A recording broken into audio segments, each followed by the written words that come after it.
Pakistani real reaction. तो कैसे हैं आप सब? उम्मीद है आप सब बढ़िया होंगे, मजे में होंगे, खुश होंगे, आबाद होंगे। मेरा नाम है मुदस्सिर, मैं हूं मुबशिर। सो गाइस, आज की वीडियो काफी ज्यादा कमाल की होने लगी है। तो आज हम देखने लगे हैं इंडिया की टॉप 5 गैंगस्टर्स, मतलब सबसे खतरनाक टॉप 5 इंडिया के हम आज गैंगस्टर्स देखेंगे।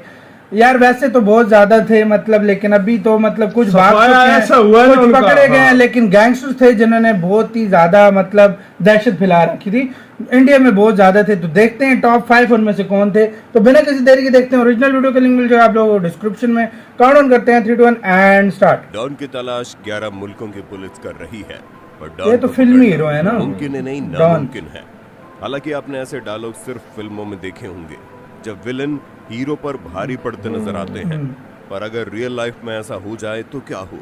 जी हाँ, हम बात कर रहे हैं भारत के कुछ कुख्यात गैंगस्टर के बारे में, जिन्होंने अपने जुर्म से ऐसे ऐसे रिकॉर्ड बनाए हैं कि पुलिस की कलम भी डगमगा गई, लेकिन इन्होंने अपने जुर्म को कभी कम नहीं आंका। इसलिए कहा गया है कि जुर्म के रास्ते कितने भी मखमली क्यों न हो, खत्म तो जेल के कंबल में ही होते हैं। और शायद इन गैंगस्टर को यहाँ की कंबल काफी रास भी आती है। इसी वजह से तो इन्होंने पुलिस वालों की नाक में दम कर रखा है, और आम आदमी तो इनके नाम से ही खौफ खाते हैं। तो चलिए जानते हैं इन टॉप 5 गैंगस्टर के बारे में। भूपत सिंह चौहान। ये बात आजादी के पहले की है, मतलब जब देश के राजा रजवाड़ों सबसे बड़े का गैंगस्टर शासन दिखाए था। जा रहे हैं। दूसरी तरफ भारत की संपत्ति व संपदा लूटने में अंग्रेज कोई कसर नहीं छोड़ रहे थे। इतना ही नहीं, अपने स्वार्थ के लिए देश के कई राजा रजवाड़े भी अंग्रेजों के साथ मिलकर देश को लूट रहे थे, और जनता अनेक तरह की यातनाएं भुगतते हुए भूखी प्यासी मर रही थी। इस समय चारों ओर सिर्फ लूटपाट का नगाड़ा बज रहा था। ये 1940 का दशक था, जब वडोदरा के शासक गायकवाड़ परिवार को एक चिट्ठी मिलती है जिसमें पूरे परिवार को धमकी लिखी थी। महल में काम करने वाले सभी 42 नौकरों को उनकी सेवानिवृत्ति के समय 5-5 बीघा जमीन दी जाए, और ऐसा करते समय इसकी सूचना पूरे शहर में भी जाहिर की जाए। अगर आपने ऐसा नहीं किया तो परिवार के सभी सदस्य की एक एक करके हत्या कर दी जाएगी। मतलब इस तरह उसने धमकी दी भरे पत्र के बीच नाम लिखा था भूपत सिंह चौहान। ये वही भूपत सिंह है जिसने वडोदरा से लेकर दिल्ली की सरकार तक में नाक में दम लिखा था। इंग्लैंड के रॉबिन हुड या हिंदी फिल्मों की तरह लगने वाली ये कथा एक सच्ची घटना है। भूपत सिंह के कहर से जहां राजा रजवाड़े और अंग्रेज कांपा करते थे, गरीबों के दिल में इसके लिए सर्वोच्च सम्मान था। ठग बहराम। दुनिया भर के क्राइम इतिहास में ऐसे कई सीरियल किलर्स के नाम दर्ज हैं जिन्होंने अपने सिलसिलेवार हत्याओं की वजह से लोगों के मन में खौफ पैदा किया हो। सीरियल किलर एक ऐसा डरावना शब्द है जिसका नाम सुनते ही लोगों की कंपकपी छूट जाती है। सालों पहले एक ऐसा ही सीरियल किलर भारत में भी मौजूद था, जिसके बारे में कहा जाता है उसने हत्या करने का वर्ल्ड रिकॉर्ड बनाया था। इस सीरियल किलर का नाम है ठग बहराम। बहराम को किंग ऑफ ठग भी कहा जाता है। 1790 से लेकर 1840 के बीच में कुख्यात रहे ठग बहराम से अंग्रेज भी घबराते थे, क्योंकि वो लूट के अनोखे तरीके से शिकार का गला घोंटकर उनकी हत्या कर देता था। ऐसा कहा जाता है कि बहराम एक बार जिस रास्ते से गुजरता था वहाँ लाशों को ढेर उसका एक बड़ा गिरोह होता था जो व्यापारियों और पर्यटकों के बीच भेष बदलकर उनके साथ लग जाता और मौका देखकर लोगों की हत्याएं कर देता था, और फिर उनका सारा सामान लूट लेता। रिकॉर्ड बनाया था। एक अंग्रेज जेम्स पैटर्न के मुताबिक बहराम ने अपनी पूरी जिंदगी में 931 लोगों को मौत और उसने इन हत्याओं का जुर्म भी कबूल किया था। बहराम अपने साथ एक रुमाल रखता था, और उसी रुमाल से गला घोंटकर उसने 900 से ज्यादा लोगों की हत्या की थी। लॉरेंस बिश्नोई, इसके बारे में बड़ा जानकर शायद आश्चर्य होगा। अभी वो किया है ना, 1993 में पंजाब के फाजिलका जिले में जन्मे लॉरेंस बिश्नोई ने सलमान खान को भी धमकी दी है। LLB की डिग्री हासिल की है। जेल में बंद 29 साल का दाढ़ी मूंछों वाला स्मार्ट सा लड़का है, कस्टडी में आता जाता है, जो मुझ पर ताव देते हुए कैसे मरवाया जाता है। वो इसके ऊपर सबूत नहीं साबित कर सकता। जेल की दीवारों पर भी उनके पोस्टर लगाता खुद मान रहा है। सोशल मीडिया पर एक सर्च करने पर अनगिनत अकाउंट, वीडियो और तस्वीरें भर भरा कर सामने आने लगती हैं। हजारों की संख्या में फॉलोवर्स की संख्या है। हालांकि दूसरा पक्ष देखें तो 29 साल की उम्र में ही दर्जन से ज्यादा आपराधिक मामले भी हैं। जेल के अंदर से ही हत्या, फिरौती, अब मशहूर गायक सिद्धू मूसेवाला की मौत के नाम। जी हाँ, हम बात कर रहे हैं लॉरेंस बिश्नोई की। बीते रविवार को पंजाब के मशहूर सिंगर सिद्धू मूसेवाला की भंसा के जवाहर के गांव में हत्या कर दी गई। हमलावरों ने महिंद्रा थार से जा रहे सिद्धू मूसेवाला पर ताबड़तोड़ फायरिंग की, जिसमें उनकी जान चली गई। बताया जा रहा है कि मूसेवाला पर करीब 30 गोलियां दागी गई। इस हत्या के बाद से ही पूरे पंजाब में हड़कंप मच गया है। राजनीतिक दल एक दूसरे पर आरोप लगा रहे हैं, तो वहीं पुलिस इसे आपसी रंजिश का मामला बता रही है। वहीं कई जगहों पर बिश्नोई ने बोला कि हमने प्रदर्शन कर रहे हैं। हत्या के कुछ ही देर बाद कनाडा में बैठे गैंगस्टर गोल्डी बराड़ ने इसकी जिम्मेदारी ले ली है। गोल्डी बराड़ लॉरेंस बिश्नोई ग्रुप का एक खास सहयोगी है। ख्यात गैंगस्टर लॉरेंस बिश्नोई वर्तमान में तिहाड़ जेल में बंद है।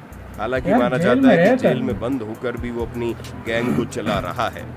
वो यहीं से आदेश जारी करता है और वारदातों को अंजाम दिलाता है। ऐसा माना जा रहा है कि सिद्धू मूसेवाला की मौत की साजिश का संबंध भी दिल्ली की तिहाड़ जेल से हो सकता है। रंगा और बिल्ला बात 1975 के आसपास की है।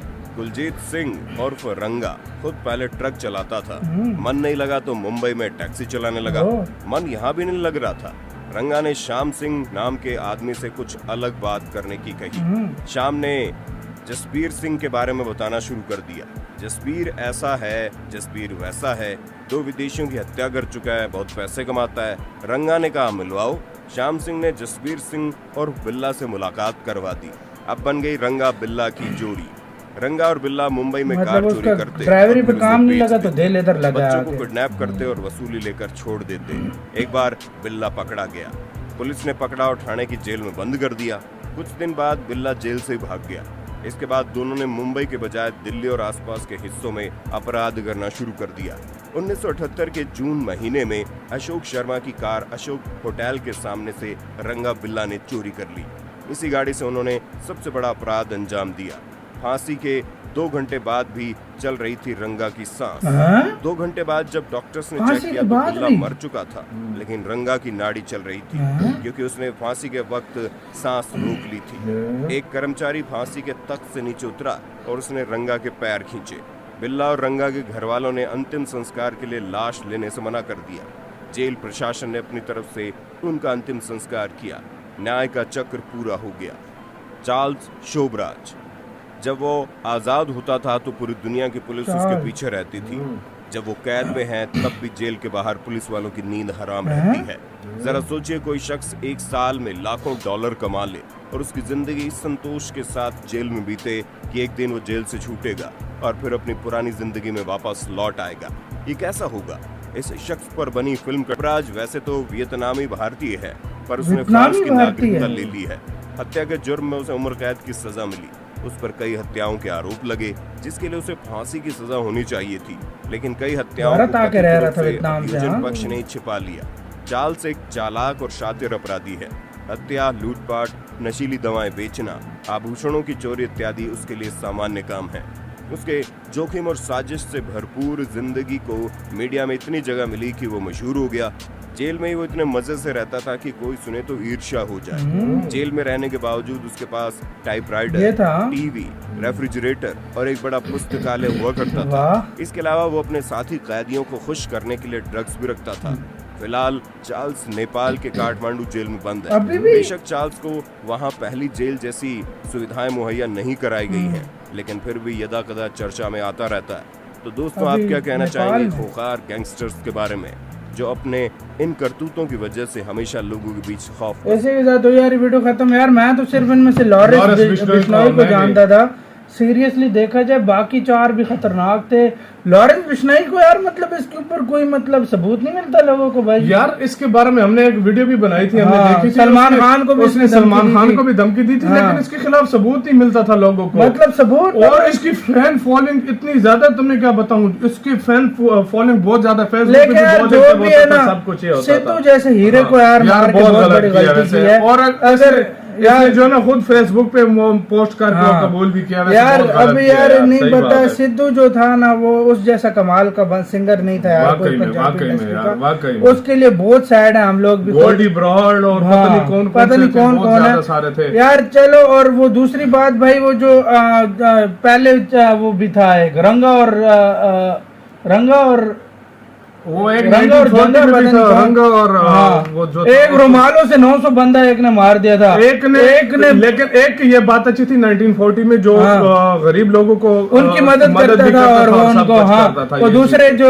रजवाड़े वगैरह थे हाँ। अंग्रेज वो डरते थे उससे। खैर अभी तो यार गैंगस्टर तो इंडिया अभी में बहुत कम है, लेकिन अभी भी है यार, अभी भी खत्म नहीं हुआ। लेकिन ना पाकिस्तान में खत्म हुआ ना इंडिया में खत्म हुआ। में तो ये चीज बहुत पता नहीं ज्यादा अब होंगे खत्म शायद, होगी, ये बिल्कुल। खत्म होगी तो भाई बड़े बड़े देश अमेरिका में गैंगस्टर्स हैं, हाँ, हर है, जगह पे बिल्कुल, होते हर हैं देश में यार, हर देश में। अपराध मतलब कभी भी तो खत्म नहीं होता, होता। खत्म नहीं होता हाँ। वाकई में। सो गाइस आप लोग बताएं आप इनमें से कितनों को जानते थे, और भी यार इस तरह तो इंडिया में बहुत से गैंगस्टर हैं। बिल्कुल। दाऊद इब्राहिम हो गया हाँ, और हो गए बिल्कुल। जो कि खतरनाक और भी बिल्कुल। हैं। सो गाइस आप लोगों को क्या कहना है अपने कमेंट सेक्शन में। तो इधर वीडियो खत्म करते हैं। अपना बहुत ज्यादा ख्याल रखना तो यार भाई।